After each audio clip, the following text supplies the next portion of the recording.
Un jour, mon prince viendra, un jour, on s'aimera. Hicham rêve, lui, de rencontrer sa princesse au Maroc.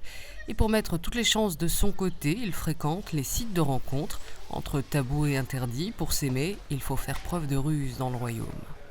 Bonjour. Il y a beaucoup Super. des gens, filles, garçons, qui flirtent dans les forêts, mais c'est toujours, ils sont cachés dans la rue. C'est très choquant pour les autres. Et c'est parce que la tradition, la culture, notre religion aussi, c'est qu'il faut avoir un respect. Il faut avoir déjà une vraie relation, une relation pas juste pour le plaisir. C'est une relation, on peut dire, sacrée. Il était titouan. Hicham s'est lié d'amitié avec Amina. Les deux jeunes se sont rencontrés sur Facebook. Depuis, ils se racontent régulièrement leur histoire de cœur.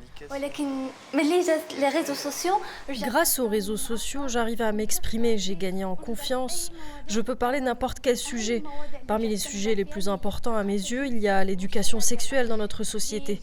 L'éducation sexuelle, ce n'est pas faire l'amour, au contraire, c'est s'informer et s'éduquer sur la sexualité. Et je parle bien sûr d'amour et de beaucoup d'autres choses. Le poids des traditions et de la religion pèse surtout sur les femmes, avec toujours la virginité qui reste une valeur or. Malgré le fait que beaucoup de femmes ont été instruites, diplômées, éduquées, etc., elles recommencent à mettre en place des choses dans l'éducation de leurs fils et de leurs filles. C'est-à-dire elles reproduisent les schémas ancestraux qui font que, en définitive, la fille n'est pas comme le garçon.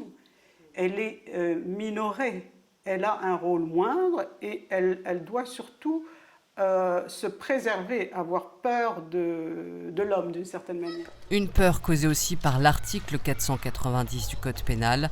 Les Marocains risquent d'1 mois à 1 an de prison pour des relations sexuelles hors mariage.